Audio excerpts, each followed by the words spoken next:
Olá pessoal, hoje vamos continuar falando sobre a trajetória do nacionalismo petroleiro no pós-Segunda Guerra Mundial. A aula de hoje, que é a segunda parte da aula sobre o nacionalismo petroleiro, vai enfocar a OPEP, Organização dos Países Exportadores de Petróleo, cobrindo o período que vai do final da Segunda Guerra Mundial até as vésperas do famoso choque do petróleo de 1973, que será tema de uma próxima aula. Vamos lá, assim como nas aulas anteriores, tem um PowerPoint que vai ser postado por mim, no qual eu vou basear, vou utilizar como roteiro para esta aula. Então, eu vou aqui já colocar para mim o PowerPoint, que eu vou mandar para vocês. Né? Bom, começar com algumas informações básicas sobre a OPEP. A OPEP é a principal organização internacional no campo da economia e da geopolítica do petróleo. A OPEP é um ator decisivo na formação do preço do petróleo. As reuniões da OPEP chamadas, convocadas para discutir questões de preço, o que é decidido pela OPEP é sempre uma referência para o mercado internacional. A alta ou eventualmente a baixa do preço do petróleo resulta de decisões da OPEP, entre outros fatores que influenciam no preço do petróleo. Nós vamos falar mais adiante no nosso curso. Para vocês terem uma ideia da importância da OPEP, a soma das reservas de petróleo dos países que são filiados à OPEP, integrantes à OPEP, a OPEP é uma organização internacional formada por estados nacionais, por países, não é nem por indivíduos e nem por empresas. A soma das reservas desses países que fazem parte da OPEP equivalem aproximadamente à metade das reservas de petróleo conhecidas existentes no mundo. Um volume de petróleo mais do que suficiente para dar um poder à OPEP na regulação da oferta de petróleo no mundo e, portanto, uma influência decisiva sobre os preços. Existe algo interessante a dizer sobre a OPEP, que normalmente não é falado pela mídia, é meio ocultado, mas algo que está presente em todos os debates que envolvem a OPEP, o futuro da OPEP, o poder, a influência dessa organização, é que a OPEP, até hoje, ela se destaca como a única organização internacional de países do sul global, que nós chamamos hoje de sul global, que antigamente se chamava de terceiro mundo, a única organização do sul global a enfrentar, desafiar com sucesso, com vitória, as grandes empresas transnacionais do petróleo e os governos dos países do norte desenvolvido, dos governos dos países mais industrializados, mais ricos, mais avançados. Então isso é uma proeza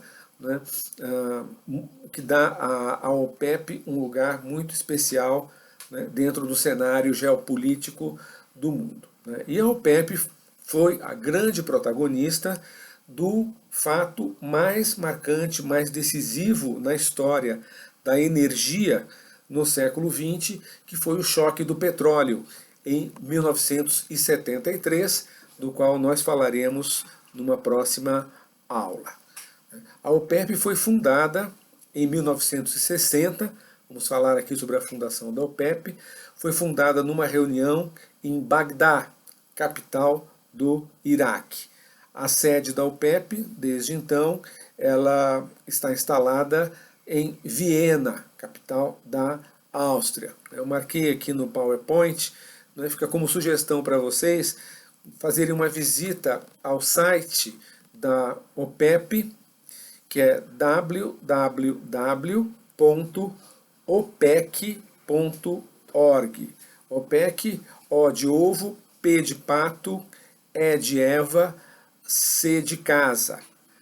Ok? Então fica aqui essa dica. Atualmente, a OPEP é formada pela Arábia Saudita, pelo Irã, Iraque, Kuwait, Emirados Árabes Unidos, Venezuela, Nigéria, Gabão, Líbia, Argélia, Indonésia e Catar. Até pouco tempo atrás, o Equador fazia parte da OPEP, mas uma mudança política nesse país latino-americano, o Equador se retirou da OPEP. A OPEP ela tem como objetivo principal, o seu foco básico, a defesa dos preços do petróleo. Defesa dos preços do petróleo, entenda-se o esforço para manter os preços do petróleo no nível mais alto possível. A OPEP luta pelo petróleo caro para quem compra, né? E para quem vende petróleo mais proveitoso, mais lucrativo. Por isso ela é um clube, né? Alguns chamam de cartel, né? Há muita polêmica sobre a validade ou não desse termo cartel para se referir à OPEP. A OPEP é, na realidade, uma organização internacional. O cartel era o cartel das Sete Irmãs, né?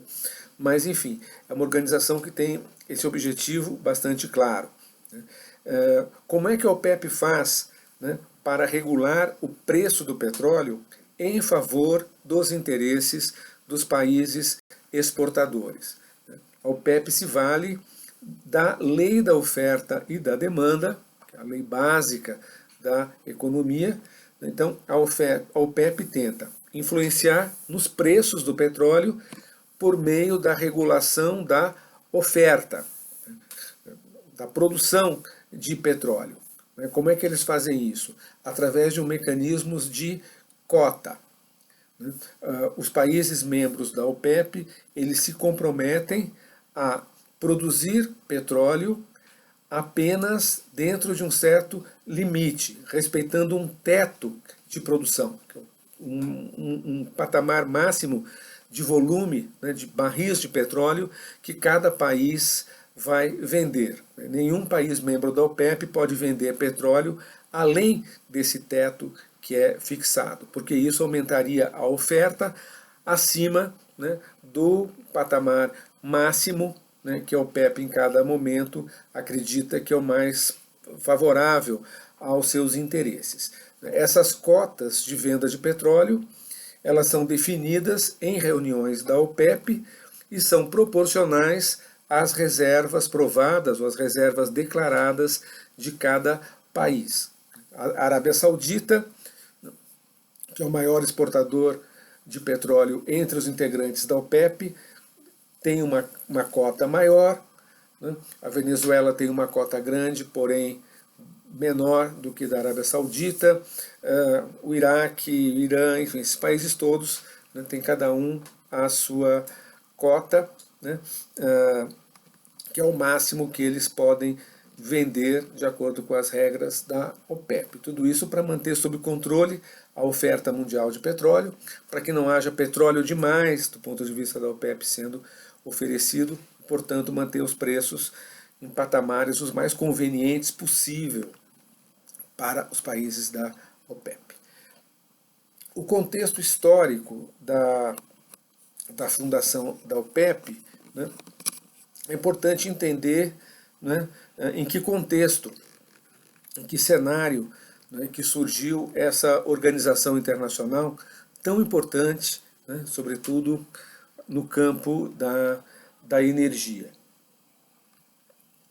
O contexto que o mundo viveu após o final da Segunda Guerra Mundial, né, o cenário que vai de 1945, fim da Segunda Guerra, até 1960, quando foi fundada a OPEP, foi um cenário, um contexto de forte expansão da produção petroleira no Oriente Médio e no norte da África. Foi o momento em que o Oriente Médio assume realmente o papel do grande fornecedor de petróleo para o mundo. O Oriente Médio já exportava petróleo desde a década de 1910. Essa produção e essas exportações foram aumentando gradualmente no período do entreguerras, até a Segunda Guerra Mundial, mas no pós-Segunda Guerra é quando a Arábia Saudita, Kuwait, Emirados Árabes Unidos, depois mais tarde a Líbia e outros países vão produzir no máximo da sua capacidade. Esse petróleo da região do Oriente Médio e do norte da África, né, ele era vendido muito barato. Era uma produção totalmente controlada pelas chamadas Sete Irmãs, né, aquelas grandes empresas estadunidenses e europeias que controlavam, né, de início totalmente o mercado global de petróleo. Esse petróleo barato, vendido, né, em volumes crescentes pelo Oriente Médio, é que foi a base para o reerguimento das economias da Europa, na Europa Ocidental, basicamente. A Europa Oriental se abastecia com petróleo da União Soviética, né? Mas quer dizer, esse fenômeno extraordinário, impressionante, né, que foi a recuperação econômica da Europa Ocidental e do Japão no pós-guerra, não teria sido possível se não houvesse uma disponibilidade farta de petróleo a preço muito baixo, né, fornecido por países do Oriente Médio, numa produção controlada por empresas ocidentais. É um período em que os Estados Unidos perdem espaço no mercado global de petróleo. Os Estados Unidos, que até os primeiros anos do pós-Segunda Guerra Mundial eram o maior exportador mundial de petróleo, eles se tornam, a partir do início da década de 1950, um importador líquido de petróleo. Importador líquido significa que eles importam mais petróleo do que exportam. Do ponto de vista político, do ambiente político daquele período, do pós-Segunda Guerra Mundial, sobretudo após o início da década de 1950, né, é um cenário de grandes mudanças no mundo, né, de fim dos grandes impérios, do que restou dos grandes impérios no mundo, fim do Império Britânico, fim do Império Francês, né, com a grande onda da descolonização na África, na Ásia e no Oriente Médio, né, e o surgimento, né, de movimentos que não se enquadram dentro da ótica, né, da estrutura bipolar da Guerra Fria. Então, o movimento terceiro-mundista, né, que vai ganhar o nome de Movimento dos Não Alinhados, inicialmente a partir da reunião de Bandung, na Indonésia, em 1955. Né? E também a presença da Guerra Fria. Né? A Guerra Fria, com a rivalidade entre Estados Unidos e União Soviética, né, ela passa a ser vista por muitos países do que a gente chama hoje de Sul Global, países do terceiro mundo, como um mecanismo favorável aos interesses desses países. Né? Você tem dois campos gigantes, né, ali brigando entre si, né, e nessa briga, né, os países mais pobres veem uma possibilidade de tirar alguma vantagem, né, de conseguir mais vantagens do Ocidente, ameaçando se ligar à União Soviética, ou conseguindo apoio da União Soviética nos casos de uma ruptura mais forte com o campo liderado pelos Estados Unidos e pelo Reino Unido. De um modo geral, né, existe no mundo, né, nesse mundo da descolonização, esse mundo do anti-imperialismo, né, esse mundo do terceiro-mundismo, da ideia do desenvolvimento como um objetivo a ser alcançado por todos os países, por países que pouco tempo antes, ou que recém deixaram de ser colônias, né, nesse cenário existe uma percepção crescente, cada vez maior, de que a ordem econômica vigente no mundo era uma ordem injusta, que não bastava terminar com o colonialismo, não bastava conquistar a independência, né? Era necessário mudar as regras do jogo da economia no sistema internacional, né? Para que o mundo se tornasse um mundo mais justo, né? Um mundo que fosse bom para todos e não apenas para um punhado, né, de países mais ricos, mais industrializados, mais desenvolvidos.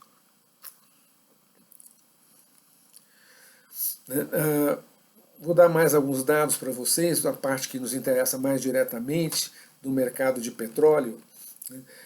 Nesse período, o dado que eu tenho aqui, de 1950 a 1970, o consumo de petróleo no mundo mais do que quadruplicou. Em apenas 20 anos, passou-se a consumir mais do que 4 vezes mais petróleo.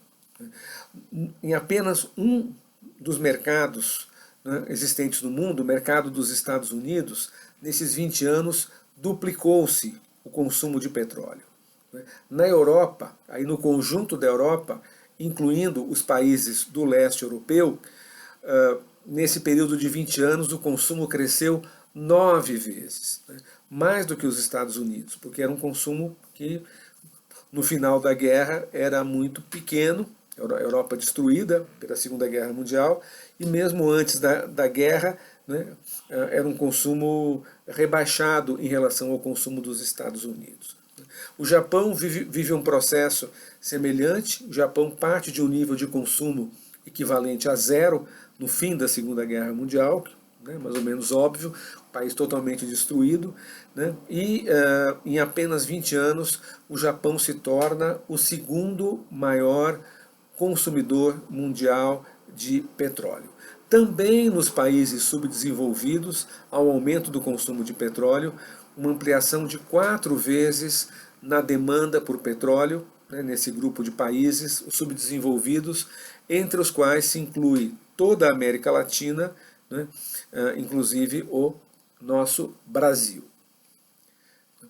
Para a gente entender mais especificamente, né, o surgimento da OPEP, é preciso olhar para os antecedentes imediatos, né, no surgimento dessa organização.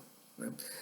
Nesse cenário, né, de aumento geral do consumo de petróleo, né, o petróleo, como eu disse, bastante barato, nesse cenário ocorrem, né, alguns movimentos que vão prejudicar os países exportadores, países que dependem muito fortemente das receitas da exportação de petróleo. Na Europa, esse aumento da oferta de petróleo barato, né, provoca uma reação, né, de caráter protecionista.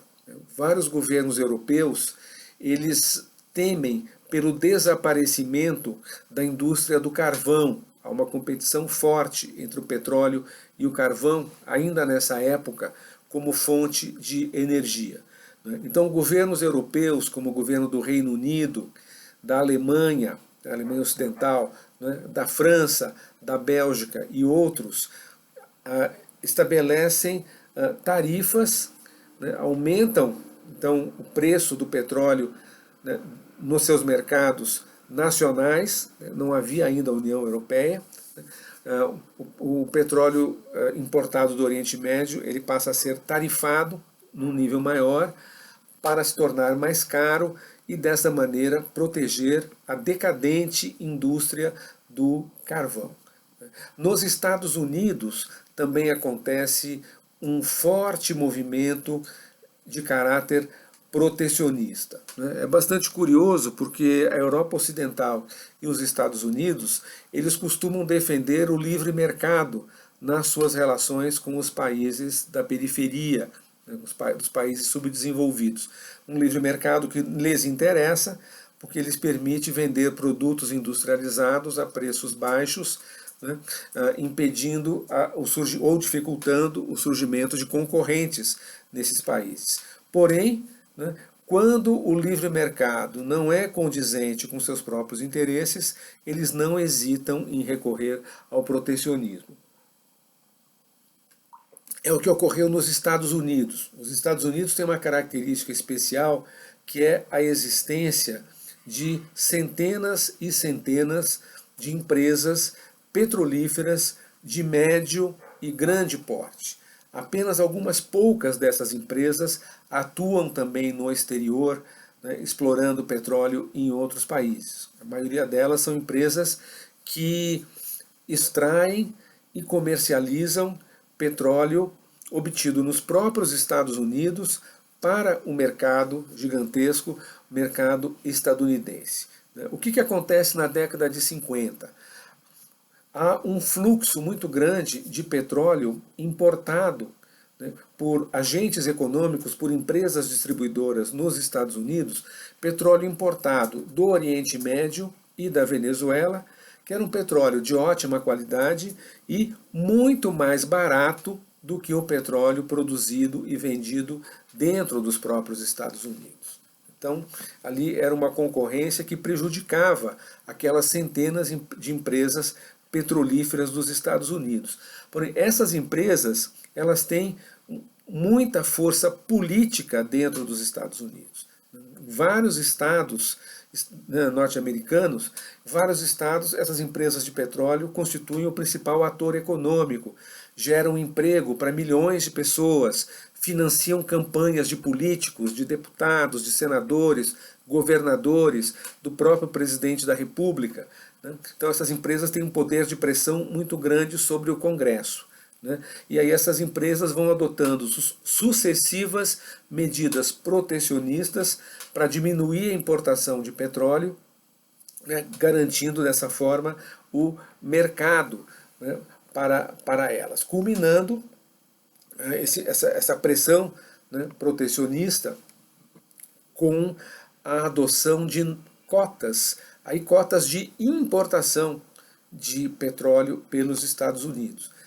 Ou seja, o petróleo estrangeiro que podia entrar no mercado norte-americano era limitado pelas cotas. A partir de um certo volume, passaram a ser proibidas as importações de petróleo nos Estados Unidos. Essas duas ofensivas, digamos assim, protecionistas, na Europa, em defesa do carvão, nos Estados Unidos, em defesa do mercado, das próprias empresas estadunidenses de petróleo, dificultam o acesso do petróleo, do Oriente Médio, sobretudo, no mercado estadunidense. Esse mercado ele fica, digamos assim, sobrando, no contexto mundial. Era um mercado que antes era consumido na Europa e, sobretudo, nos Estados Unidos, e que já tem mais dificuldade de encontrar comprador. Ora, pela própria lei da oferta e da demanda, nesse caso, quer dizer, você tem a mesma oferta, ou uma oferta que cresce a cada ano, e uma demanda que diminui, resultado disso, queda dos preços. Para agravar mais ainda essa situação, ocorre dentro do contexto da Guerra Fria, em 1959, uma atitude da empresa British Petroleum, como o próprio nome diz, uma empresa britânica, que na época era uma empresa estatal, hoje ela se encontra privatizada. A BP reduz o preço do seu petróleo em 10%, com um objetivo político ligado à Guerra Fria. Desde meados da década de 1950, especificamente 1955, a União Soviética passa a competir também no mercado global de petróleo como exportadora. Os soviéticos têm um excedente de petróleo que é colocado à venda no mercado internacional por preços competitivos, por preços baixos. Para tentar barrar o ingresso desse petróleo soviético, a British Petroleum baixa os preços em 10%, o que é imitado pelas outras empresas, há mais uma redução dos preços, de maneira que de um ano para o outro, entre 1959 e 1960, houve uma queda de 10% nos preços de exportação do petróleo. É claro que isso vai, né, ali incomodar, né, os países exportadores. Né. Há um contexto político que vai evoluindo, né, ali nesse período, né, e que vai fortalecer as posições nacionalistas no campo do petróleo. No chamado mundo árabe, nos países árabes, há uma onda nacionalista que avança a pleno vapor a partir de 1956. 1956, né, ocorre um grande marco do avanço do nacionalismo árabe, quando o dirigente egípcio Nasser, Gamal Abdel Nasser, que havia chegado ao poder 3 anos antes, em 1953, num movimento militar nacionalista que extingue a monarquia no Egito, né, impõe um regime civil-militar, mas não monárquico, né, nacionalista. Nasser nacionaliza o Canal de Suez. O Canal de Suez, né, um ponto de passagem fundamental para o comércio internacional, inclusive o comércio de petróleo. Canal de Suez que foi construído no século XIX por ingleses e franceses e permaneceu uma propriedade da França e do Reino Unido até 1956, né, um período de quase 100 anos. Né. Nasser nacionaliza o Canal de Suez, enfrenta um conflito gravíssimo contra ingleses e franceses e também contra Israel, né, e acaba levando a melhor, né, nesse conflito. O Canal de Suez foi realmente nacionalizado. Isso foi um grande comemorado, né, ali por aquele nascente movimento terceiro-mundista e sobretudo pelos países árabes, como uma grande proeza.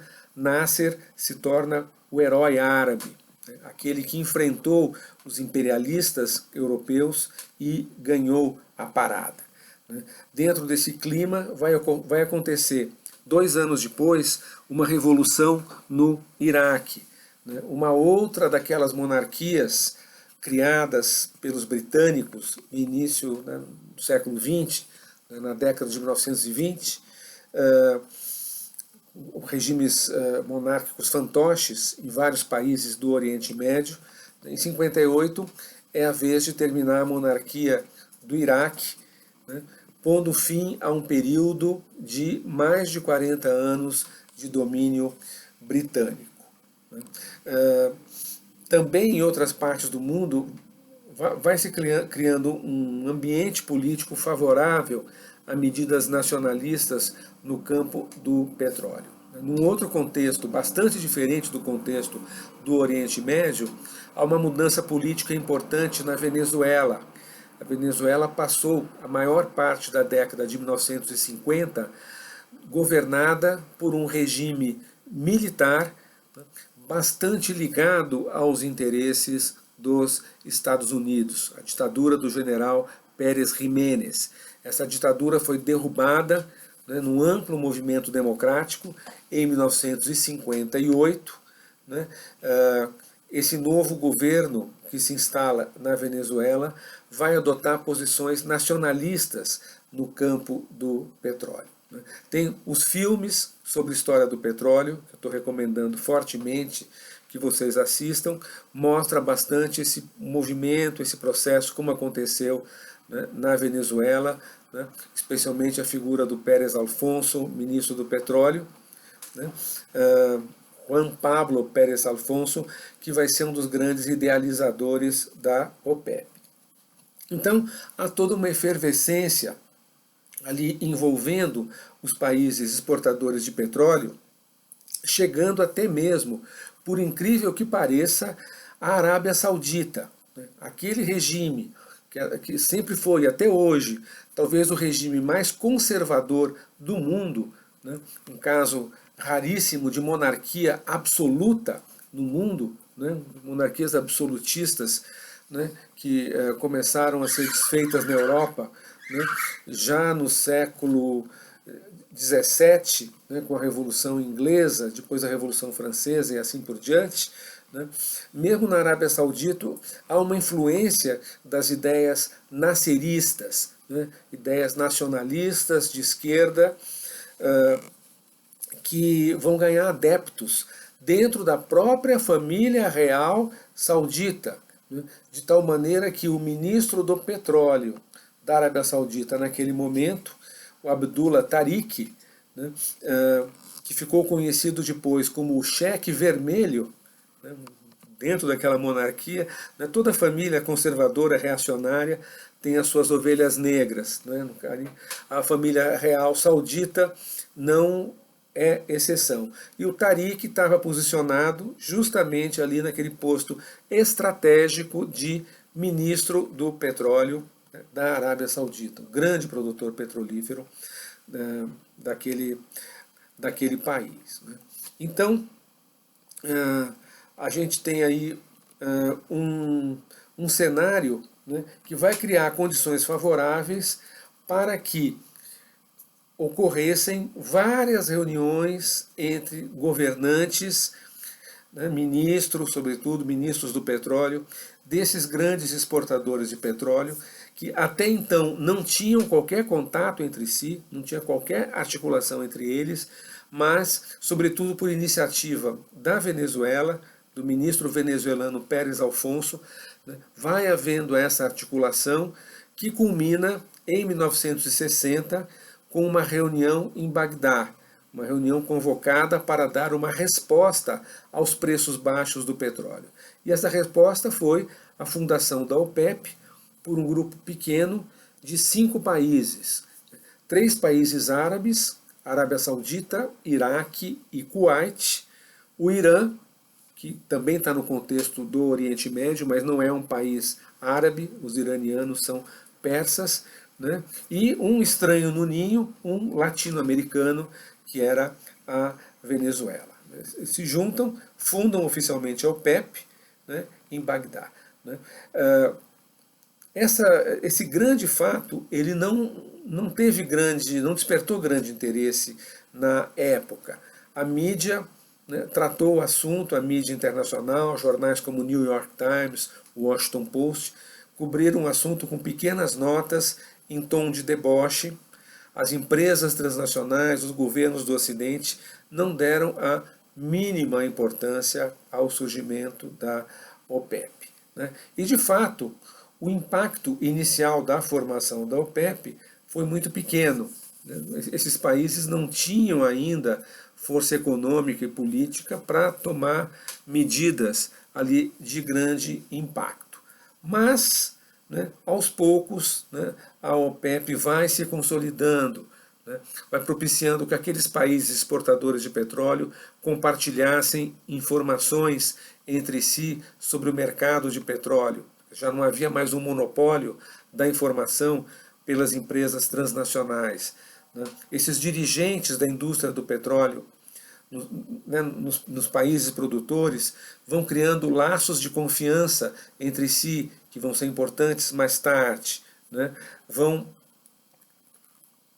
É um período também de aumento, né, aumento da percepção, da compreensão sobre a importância econômica do petróleo por aqueles países produtores. Né? E um detalhe importante, né, nas reuniões da OPEP não se fala de política, se fala só de petróleo, porque aquela organização sempre foi e é até hoje marcada pela heterogeneidade, pela grande diversidade política dos seus integrantes. Né? Desde o início, né? Ali a Arábia Saudita, Kuwait, né? E o Irã também, né? Que eram monarquias extremamente conservadoras, aliadas aos Estados Unidos no plano geopolítico, né?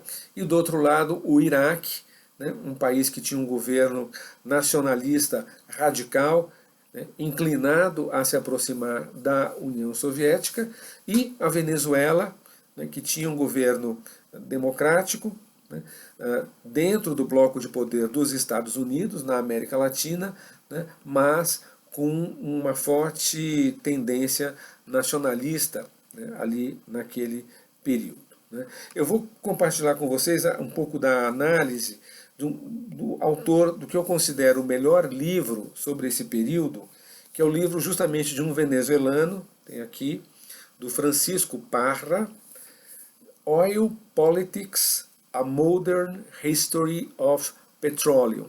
É um livro que não está publicado no Brasil. Francisco Parra foi, entre outras coisas, secretário-geral da OPEP, participou da fundação da OPEP como representante da Venezuela, e ele conta esse livro, né, como se deu esse processo, os primeiros anos da OPEP, o choque do petróleo, né, do ponto de vista de alguém que estava lá situado no olho do furacão, né, no próprio comando da OPEP. Né. Então, a avaliação dele, né, sobre esse período inicial da OPEP, ele vai falar sobre as mudanças estruturais que ocorrem no cenário global da energia na década de 60. Vou tomar aqui um gole d'água. O Parra, ele aponta, né, cinco tendências, 5 fatores de mudança estrutural, né, naquela época, nos anos 60. Primeiro, a plena substituição do carvão pelo petróleo. Pouco a pouco o petróleo vai se consolidando como o combustível de preferência em todos os ramos da economia, né, com o declínio relativo da posição do carvão de pedra. Então, como combustível na indústria, como combustível na geração de eletricidade e nos transportes marítimo e ferroviário. Nos transportes terrestres, né, de caminhões e ônibus, o petróleo já dominava desde o início dessa indústria.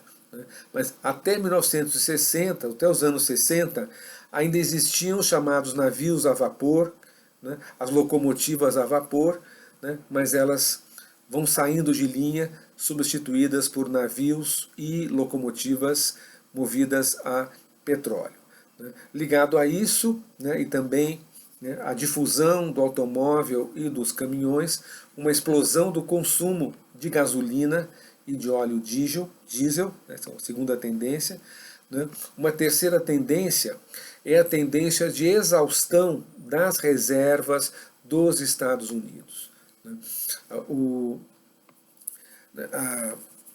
A produção dos Estados Unidos chega a um pico em 1971, né, e depois não consegue mais crescer. Ou seja, os Estados Unidos vão queimando as suas reservas de petróleo. Né. Isso é bastante curioso, porque do ponto de vista estratégico, né, de uma superpotência mundial, líder econômica no mundo, né, a fria lógica econômica e política estratégica levaria os Estados Unidos a pouparem as suas reservas, né, já que o petróleo é um bem não renovável, para evitar que os Estados Unidos se vissem, né, desprovidos do petróleo necessário no futuro. Né.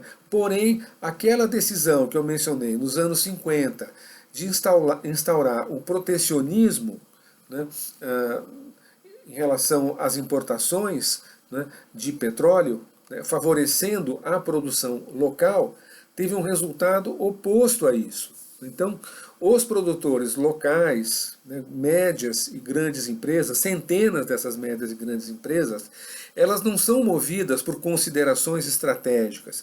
Né. Aqueles empresários, eles não estão pensando na Guerra Fria, eles não estão pensando no futuro, que um dia vai faltar petróleo. O que eles querem é ganhar dinheiro agora. E para ganhar dinheiro agora, eles produzem na máxima capacidade possível, tendo como resultado o quê?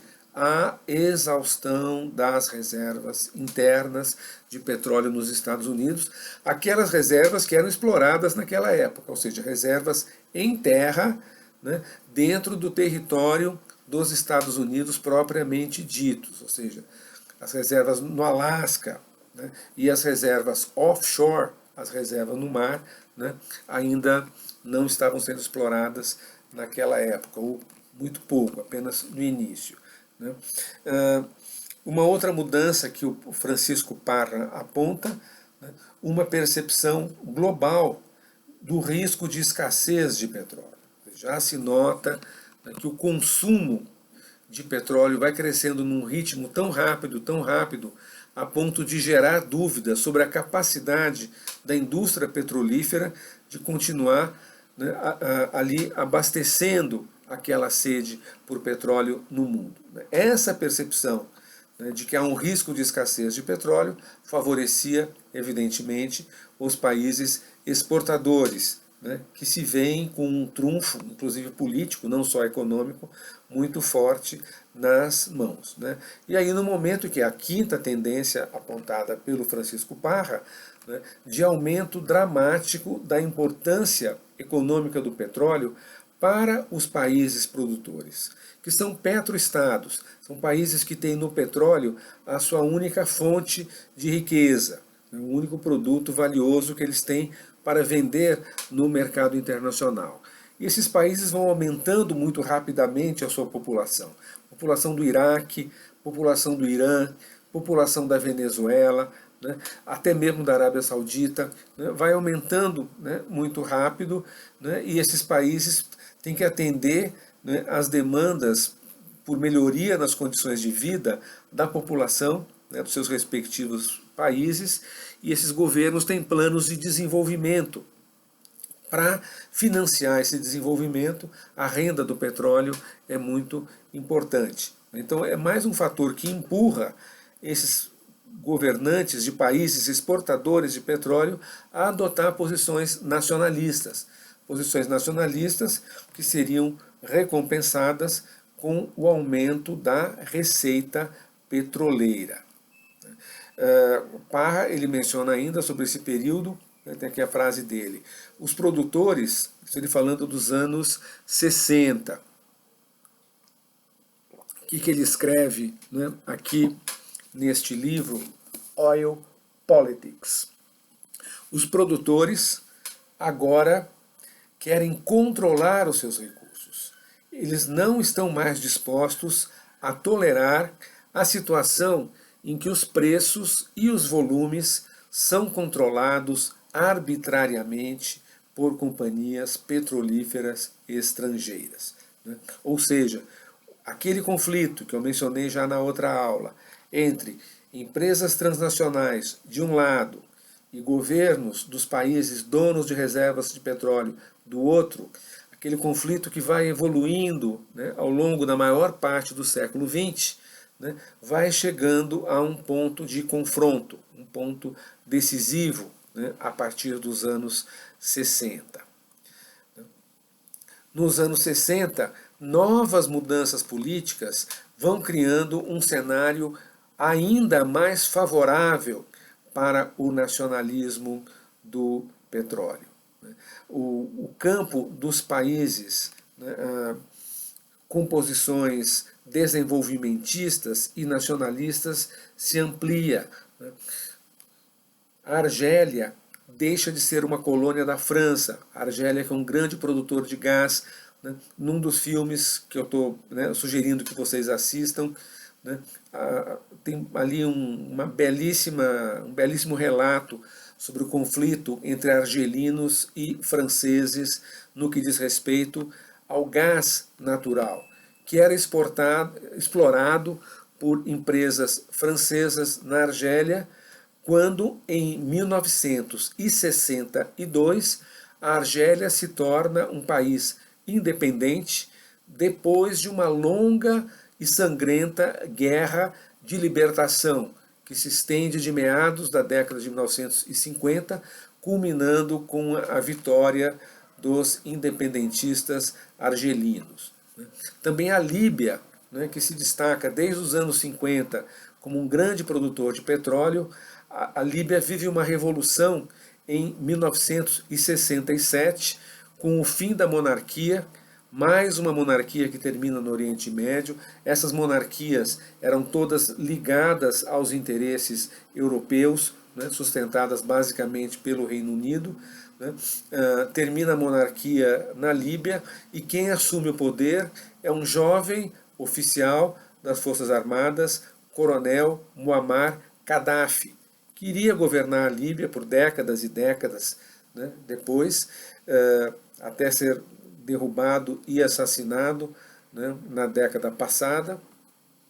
E a Líbia, né, sob a condução de Gaddafi, né, se torna um líder nas posições anti-imperialistas, né, naquele período.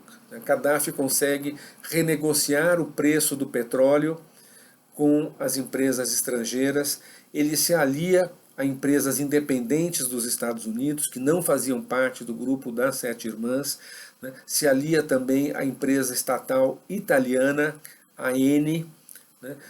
Dirigida na época por uma figura importantíssima na indústria global do petróleo, que era o Enrico Mattei, que desafiou as empresas transnacionais, né, em favor dos interesses da construção de uma indústria independente de petróleo na Itália, né, e vai se tornar aliado desses nacionalistas. Né.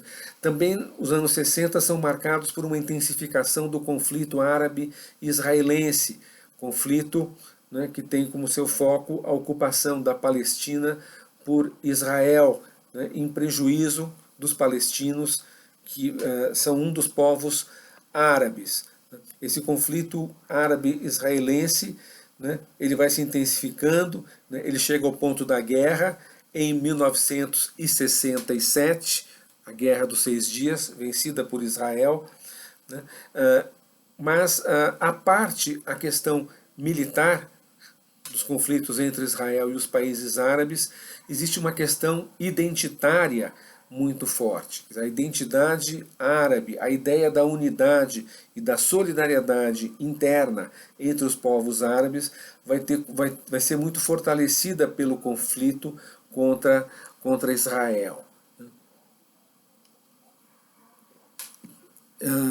Há um aumento, enquanto isso, a importância estratégica do Oriente Médio como produtora de petróleo vai aumentando, e no âmbito mais global, os anos 60 marcam o fortalecimento, a expansão das tendências terceiro-mundistas, que vão encontrar na Organização das Nações Unidas um fórum muito especial.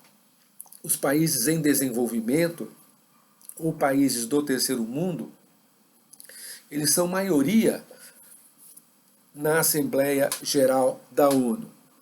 É claro que eles não controlam o Conselho de Segurança, é outra história. O Conselho de Segurança são 5 países: Estados Unidos, Reino Unido, União Soviética, França e China. Nos anos 60, ainda a China era representada por Taiwan.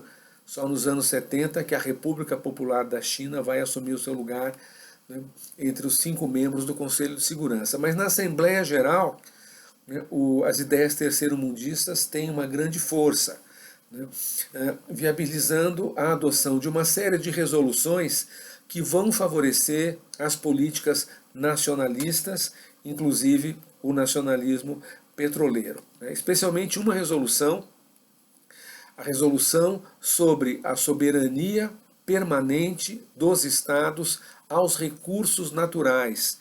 É aprovada em 62. O petróleo e o gás são recursos naturais. Essa resolução sobre a soberania permanente legaliza, né, neutraliza qualquer tipo de resistência jurídica à nacionalização do petróleo, né, por países produtores. Né? Ou seja, sacramenta aquilo que já estava dado antes, mas que não estava formalizado, que é o princípio da soberania permanente dos estados sobre os recursos naturais. Né? Esse é o nome da resolução, que foi aprovada em 62 por 87 votos contra apenas 2. e 12 abstenções. Os dois países que votaram contra foram a França, uma ex-colônia, ex-potência colonial, ao contrário, uma ex-potência colonial que estava ali, né, completando, né, ali o seu processo de ser expulsa da Argélia, né, com a independência argelina, e o outro país que votou contra foi a África do Sul. A África do Sul, na época, né, um regime de minoria branca que aplicava a política do apartheid, uma política racista contra a maioria negra, né, no interior da África do Sul. Os únicos que foram contra a soberania permanente, né. Então, aí vai se criando uma nova correlação de forças no final dos anos 60. Né. O Iraque, né, que tinha, desde os anos 50, já um governo nacionalista, vai colocar esse nacionalismo em ação no campo do petróleo. A empresa transnacional que explorava o petróleo no Iraque, ela vai tendo o seu espaço pouco a pouco cortado. O Iraque adota uma resolução que essa empresa ela só pode explorar petróleo nas áreas onde ela já explorava petróleo. Ela perde os direitos sobre o total do território iraquiano, que é o que ela tinha antes. No final dos anos 60, o Iraque dá mais um passo. O Iraque começa, o governo do Iraque, né, cria uma empresa estatal que passa a extrair petróleo também, né, no seu país. Né. Como é que o Iraque fez, né, se eles não tinham a tecnologia, se eles não tinham os equipamentos para concorrer com as empresas transnacionais? Eles recorrem ao auxílio da União Soviética. A União Soviética manda ao Iraque engenheiros de petróleo, técnicos, manda os equipamentos necessários para a criação de uma empresa estatal petrolífera no Iraque. Isso o Iraque, que tem um governo mais inclinado à esquerda. Mas também no Irã, que tem um governo totalmente à direita, aliado aos Estados Unidos, quando chega na hora dos assuntos de petróleo, o que vale já não é mais essa aliança. O que vale é um outro princípio: amigos, amigos, negócios à parte. O Shah do Irã, que era o monarca do Irã, né, ele vai adotando posições nacionalistas também no campo do petróleo. Né. Ele aumenta a participação do Estado iraniano no consórcio internacional que explora o petróleo no seu país, né, e vai transformando a empresa estatal de petróleo iraniana, né, que de início tinha uma função puramente contábil, de supervisão dos contratos e de arrecadação da renda petroleira a partir dos impostos cobrados sobre as empresas estrangeiras que extraem petróleo no Irã. Essa empresa estatal iraniana ela vai a campo também, né, para extrair petróleo e gás natural. E mesmo na Arábia Saudita, que é um outro regime de direita, alinhadíssimo aos Estados Unidos em vários assuntos, né, mas no campo do petróleo, a Arábia Saudita vai seguindo o seu rumo próprio, né, independente. Né, e a monarquia saudita, pela primeira vez, começa também a falar em nacionalização do petróleo. Eles não querem bater de frente com os Estados Unidos e com as empresas transnacionais, né? Então eles não falam em nacionalização do petróleo, eles falam em participação. O que é a participação? É a entrada do Estado saudita, da monarquia, como sócia das empresas transnacionais que são as donas da Aramco, o consórcio, né, dominado por empresas dos Estados Unidos, que explora todo o petróleo, né, no país dono das maiores reservas de petróleo do mundo naquela época. Né. Então a monarquia saudita já sinaliza que ela quer entrar com 20%, para se tornar dona de 20% das ações da Aramco, com a finalidade de se tornar acionista majoritária com 51%. Né? Ou seja, a situação das 7 irmãs, das empresas petrolíferas ocidentais no Oriente Médio, é uma situação periclitante já no final dos anos 60. Né? E num cenário global, que é um cenário de enfraquecimento da hegemonia dos Estados Unidos dentro do campo capitalista, que corresponde à maior parte do mapa mundi. É um período, né, em que a força dos Estados Unidos está sendo desafiada por diferentes atores, né, e talvez, né, o fato que mais que vai ilustrar, né, esse processo de uma forma ali mais eloquente é a Guerra do Vietnã. A Guerra do Vietnã, em que você tem, de um lado, a maior potência militar do mundo, né, e, de outro lado, o povo, né, de um país pequeno, né, de um país periférico do sudeste da Ásia, mas que consegue impor derrotas e mais derrotas, né, às forças militares dos Estados Unidos. Né? Então, uma luta que se torna um símbolo do enfrentamento do imperialismo naquele momento. Isso vai ter ecos muito fortes, né, no mundo inteiro, né, e são ecos que vão estar muito presentes no choque do petróleo, que será o nosso tema na próxima aula. Ok? Então, eu paro por aqui. Né? Espero que essa apresentação tenha sido útil e interessante para vocês, né? E vamos continuar falando desse assunto nas próximas aulas. Abraços, então, a todos. Termino por aqui.